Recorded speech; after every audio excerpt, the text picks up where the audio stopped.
นี่เราพี่น้องเราแกะหอบใหม่เด้อไหลคล้องฝาก็คือปีงไก่หน้าโป่งเราเขาเมืองคงลำโบกสารวัตรเนาะน้องแก้วเพิ่นก็ได้กลับมาจากประเทศไทยเลยพี่น้องหลังจากแม่เนาะกินข้าวบ่ได้นอนบ่รับหย่อนเป็นห่วงลูกสาวก็ได้ว่าน้องแก้วก็ได้หอบมาเนาะเพิ่นก็ได้แต่ปีงไก่นะมาฝากทานแล้วเบิ่งแล้วมีข้าวเหนียวบ่นี่เขาเหนียวอยู่เอาข้าวเหนียวเนี่ย10,000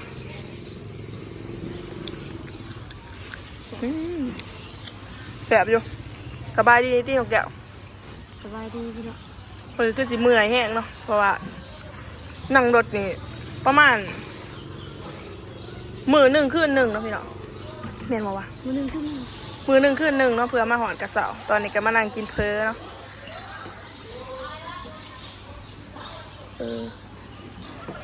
รู้จักไงน้องแก้วม่วนบ่ไปไทยสุดท้ายก็ก่อนม่วนเนาะมันแห้งหลังจากได้ไปเห็นความเจริญของประเทศไทยนี่ยังอยากไปอีกอยู่บ่ไม่อยากไปอีกก็สิไปอีกอยู่บ่นี่ไปอีกแต่ว่าลำหน้าแล้วบ่ฮะบ่หอดลำหน้าซ้ำอีกทีหนึ่งก็ไปแหะจะมายังซะมาหาจากแล้วกินหอดแม่นบ่ว่าสิอีกทีหนึ่งก็สิไปมันบ่ได้งานบ่น้องแก้วแต่คือค่ารถหลายแต่จะมีเงินได้ใช่บ่บ่มีแล้วบ่มีเอาเงินมาแต่ใช้ค่ารถไปนี่บ่แม่นถือเด้แต่มันสิลบไปลบมาอยู่บ่ว่าสิมาขายข้าวอยู่มาใกล้เขาสิมาขายเขาแล้วก็ไปใหม่นี่เราไปออกแก้วม่วนบ่ไปไทยชีวิตอยู่พุ่นม่วนประเทศไทยเพิ่นจะเดินเห็นความจะเดินจะเดินเห็นความจะเดินเนาะมีว่าของฝากก็ถือป้าพี่น้องน้องแก้วคำควรของเมืองคงก็คือยังเกาะเราข้าวเมืองคงวะเราข้าวเมืองปิงไก่หน้าโป่งเราข้าวเมืองคงน้ำบ่งสารบัตรมากกับไผเกาะมาผู้เดียวอีกนี่นะพี่น้องน้องแก้วก็สั่งข้าวเหนียวอีก10,000เนาะ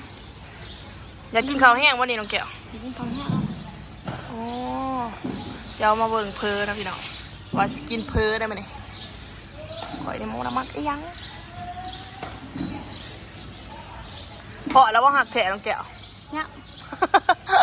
พอไปหักแถว่าท่านเพาะหักแถแถมโมเป็นไก่บ้านบ่นี่ไก่บ้านบ่ไก่บ้านบ่ไงไก่บ้านเอาไว้ให้ละไผ่เนี่ยแล้วพอท่านกินเขาเผ็ดแล้วว่าอะไรเราอยากเพลแล้วว่าจะเป็นฮึกบ่ได้อีตายสิไปอันนั้นสิพาซื้อเพลแล้วว่าซื้อให้เราเนี่ยนี่เนาะคุณซื้อจังกัดซื้อนี่นะมันคือเงียวเลยชิลาเบ้บ่ได้นี่มันก็จะเป็นเงียวน้ำเงียวแสบบ่น้องแก้วโอ้น้องพี่น้องน้องแก้วเป็นเด็กหอบฟันขามโค้งอยู่ว่าจะเห็นก่อ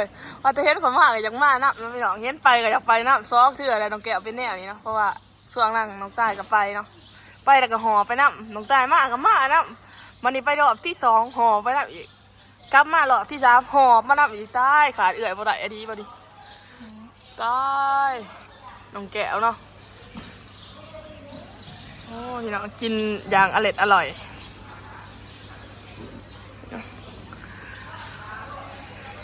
ไทยหน้าก็เป็นบ่จ้ะโอ้ผู้บ่าวไทยหับไหลว่าพี่น้องผู้สาวนี่ไทยหน้าก็เป็นเนาะเป็นจังไดไปไทยนี่ได้เฮ็ดงานนะเป็นยังคือว่ามาแบบจะล่างานมาบ่เพิ่นเมื่อยเพิ่นเนาะงานก็เลยมาเลยโอ้เพิ่นเมื่อยแล้วพี่น้องก็เลยว่าให้เพิ่นกินข้าวก่อนเนาะตอนนี้เขาก็จะมากินเพลได้หลายอยู่ไทยดีแม่นบ่จะได้บ้านเท่าไหร่น้องแก้วบ้านละ200บ้าน200อ้าวคือได้ฮะ400โอ้ละ400อ้าวคนว่าเอาน้ำใส่เลยกระย่างแล้วน้ำยังก็กินด้วยมันบุมัดนี่แหละก่อนสิว่านี่เรากินเพลว่าน้องแก้วโอ้หนอกก่อนมากเพลน้ำตกคนหมักน้ำใสปุ้งน้องแก้วกินบุกเลยนะกินเยอะ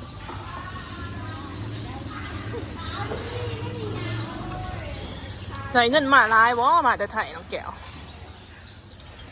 เรื่อง100,000 โอ้สาธุเนาะ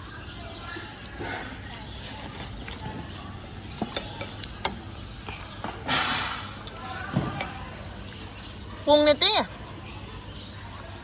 น้องแก้วกินเพิ่นอย่ามามักปรุงเลยพี่น้อง หัวเลย หัว ตายได้แล้วเอาบวงไว้หน่อยดิเพิ่นเมืองคงโอ้น้องแก้วเลยเนาะอันนี้ว่าคุ้มตาคือสับแห้งกัน มองไปดูนอกนี่มันแบบว่าโคตรในโดดได้มันเบียดเบียนกันนอกในน้อยหนึ่งเดี๋ยวจะตื่นในน้อยหนึ่งจะตื่น บ่โอ้เนาะ นอกในโดดเนาะมันก็เจ็บบัดโค ยังมาผู้เดียวนี่บ่น่ะ มาผู้เดียวมากับ ได้ ห ปะ มู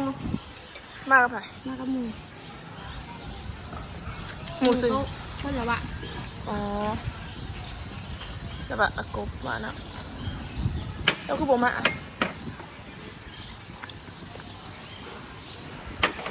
เอาอันนั้นใจให้นะ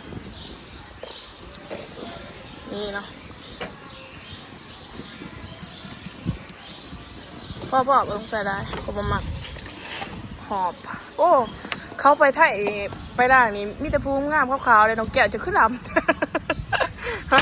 พอไปมันบ่ทันได้ถึงอันนี้เดือนละ โอ้เราพี่น้องไปประมาณทั้งเดือนได้จักทิศแต่ว่าทิศหนึ่ง ใช่ทีหนึ่งช่องที โพดแล้วน่าจะเอานี้เนาะ ไปเห็นจะมาเลย มันโบเกี่ยวกันนะ เป็นน้ำเจ้าเองมันโบเกี่ยวว่าเห็นของมาดอกเป็นน้ำเจ้าคันแหละ เห็นจะมาเขาก็ยัดมานะ โพดได้ยินน้องแก้วได้เห็นน้องตายไปใส่ก็อยากไปนะ บริโภคนะติดซื่อ คนแปลกคือแปลกประหลาดเราไปตั้งแต่ไพ่ไทยเนี่ยมันก็แบบว่าผ่านเรื่องเล่าวร้ายได้ มันเลยผ่านแบบว่าชีวิตเพื่อนนะพี่น้องได้เจอเรื่องเล่าวแบบที่บ่เคยเห็นก็ได้เห็น บ่เคยพบก็ได้พบเนาะ แบบโอ้โหบอกเลยว่าชีวิตน้องแก้วเนี่ยเป็นคนสูงชีวิตแห้งเลยพี่น้องนี่แหละก็สิบ่มีหยังร้ายเนาะก็สิกินเขาวก็เด้อบัดนี้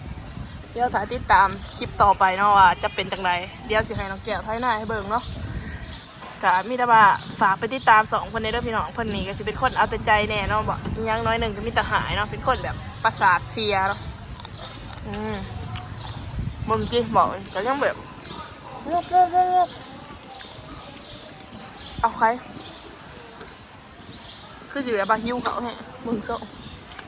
บ่ได้หิวปานใดนะ ๆมันกินเขามา3 เดือน โอ้คือบาสัตว์เลี้ยงพี่น้องอะสิบ่มีหยังร้ายเนาะเดี๋ยวเขาโตกินเขาวแล้วก็สิพาเพิ่นเมื่อนะพี่น้องนี่พอกันใหม่คลิปหน้าเด้อจ้าฝากกดไลค์กดแชร์กดติดตามเพื่อเป็นกำลังใจให้น้องตายเด้อสำหรับคลิปนี้ก็สิจบเพียงสมีเนาะบ๊ายบายเนี่ยน้องแก้ว